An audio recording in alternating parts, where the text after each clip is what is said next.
You're listening to Money Never Sleeps Radio. In your face. What we got here is a failure to communicate. Oh, have I got your attention now? Greed, for lack of a better word, is good. You know what I mean? Money to be made in a place like this. Money never sleeps, pal. You're crazy. Don't run when you lose. Don't whine when it hurts. You know what it takes to sell real estate? It takes brass. I've fallen, and I can't get up. Alright, welcome to Money Never Sleeps. This is a show where we talk about anything and everything that impacts the flow of money from around the corner to around the world, and I want to thank you for joining us. We're going to go over a few things today. I guess one of the first thing I want to touch on is what's happening in the crypto space.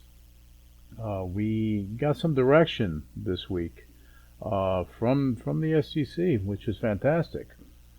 Basically, they're giving some clarity as to what is going on. You know, as far as what is a security, what is not a security. This has been the big hanger that's been on the crypto industry. You know, it's been a problem because without that clarity, you get confusion. When you get confusion, then nothing starts working out. People are trying to figure things out.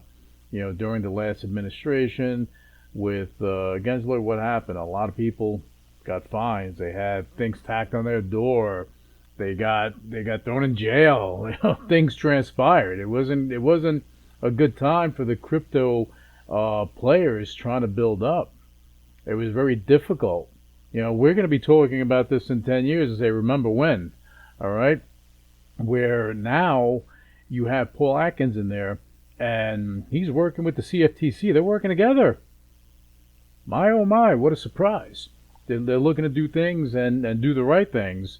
They're working in tandem, not against each other. That we saw for how long? How long did we see? We saw that for 4 years. Going against each other. Now you have more of this approach, this view that they have to go get things done for the right reasons, because you cannot suppress an industry, right? Crypto is an asset class. You cannot debate that. You can't. It's not a pet rock, as Jamie Dimon used to say. It is not. It is the future of finance, and you're going to have TradFi and DeFi converge into something beautiful.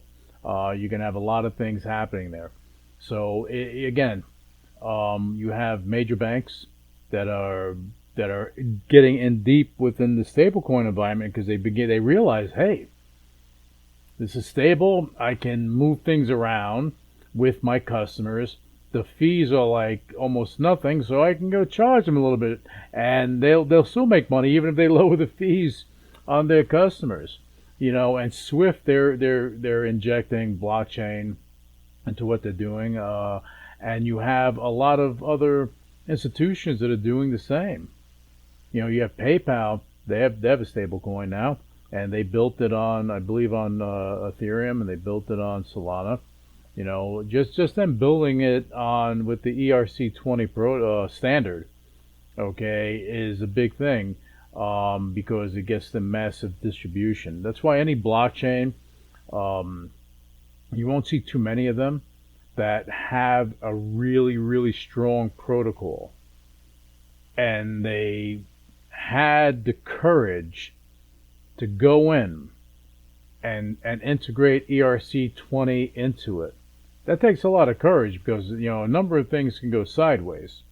So in doing that, you kind of open up that ecosystem. And this is what happened with Piku Novus. This is what's happening now. Okay, and in the next couple of weeks, from what I understand, that is also going to be integrated in there, and it's going to be something great because, it's a purpose-built blockchain, is geared towards institutions, so we're going to see a lot of things going on there. But with what Paul Atkins was saying about what's going on in the crypto space, I want to actually play that audio so you can hear it from his own mouth. What they're doing in the crypto space to make this better, because you have, and I'm going to say this now before I play that clip, you have the equity markets. That's about 130, 140, maybe 150 trillion dollar arena. Okay, you got the bond markets, the debt markets. That is probably about 150, 160, maybe 170, and they, from what people think, that over the next few years, that can go to 190 trillion. Okay, and those are crazy numbers if that's the way it is. But you want a crazier number? The derivative markets. Oof, 600 trillion plus. They're looking for that to go to a quadrillion if it's not there already. So think about those numbers. And you're going to tell me, with everything that's going on, I'm not even just talking about Bitcoin, I'm just talking about the overall crypto space and what that financial blockchain infrastructure that's coming in, that's here, that's being expanded, and everything else, what's happening there. You think that for a second that the crypto market can't be 50 trillion, 100 trillion? Why not? It's going to get there. It's going to get there, and this is going to be a pivotal year. But I want to take this time. I want to play Paul Atkins, and I'm going to come back to you right after he's done. Yesterday was a real break with the past, a formal break. The Commission came out for the first time with an interpretative release. That release sets a line between what are commodities in the digital asset space and what are securities. And the significance also about this particular release that we did is that the CFTC participated with us in it. And so they had some guidance that's included in that release along with our interpretation. So that's very good. We are outlining 4 types of assets that are not securities, and those are digital commodities, digital tools, digital collectibles, and stable coins. And stable coins per the Genius Act that was enacted last year. We are now giving clarity from the SEC's perspective as to what are and are not securities. All right, you heard it from the man himself. They defined, what is a security and what is not, and what lies with the CFTC and what lies with the SEC. And it's going to be pretty defined, and this is a good thing for the general crypto world. I think it's going to open up a lot of opportunities, a lot of doors, especially for the financial blockchain infrastructure companies that are building out purpose-built infrastructure, for the financial industry. All right, because at the end of the day, if you're building out financial products and you have, you have the infrastructure that's supporting it, and you're able to go and involve institutions, well, it's a win. It's a win. You have a few groups that are doing it out there. Okay, you have Anchorage that's doing it. You have Figure that's doing it. You have a few others. Okay, Pico Novus itself is a purpose-built chain that is built for financial products and infrastructure, and that's fantastic. With the upgrade that's going to be going on, that should be, I think, this should be live in the next couple of weeks. It took a lot of courage to do it, but it's actually going to happen because you have a fantastic protocol that is now going to integrate ERC20 for the purpose of getting that expanded reach across a massive ecosystem. And that ERC20 integration is important, right? So now you have things that are defined within the crypto space, and we're going to talk more about this on future shows. But I want to go over I want to go into the oil markets right now because you see a lot of things going on. Look, there's a war going on there. Whether it's right or wrong, I can't say. Honestly, do I think it's short-term disruption? I think that the price of oil being where it's at, it's a matter of derivatives pushing it. Especially in the United States, it's not like we have no oil, but gas prices go up. But why? Because you have derivatives that are going up, pushing the price of oil up.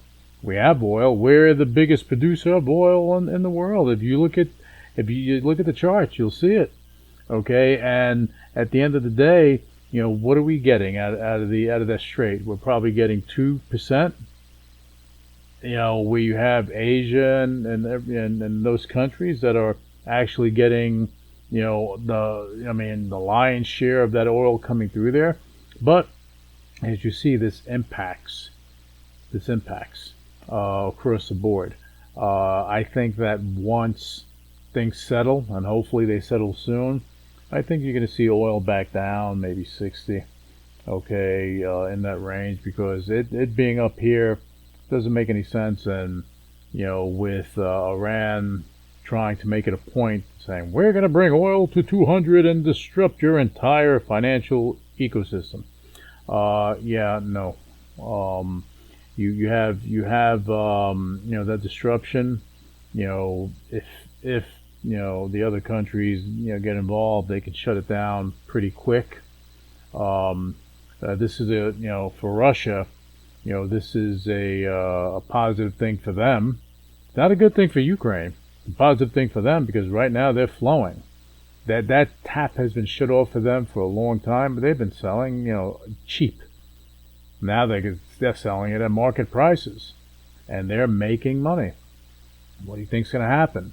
They're going to have the resources, and they're going to go and probably pounce on Ukraine some more. Okay, Zelensky should have taken a deal when he had the opportunity to. Where now, I think that I don't want to think too much about it. We'll see what's going to happen there. All right, but I want to bring on some audio from John Gray of Blackstone. He has some insight. He had some interesting insight on oil, kind of along the lines of what I believe in.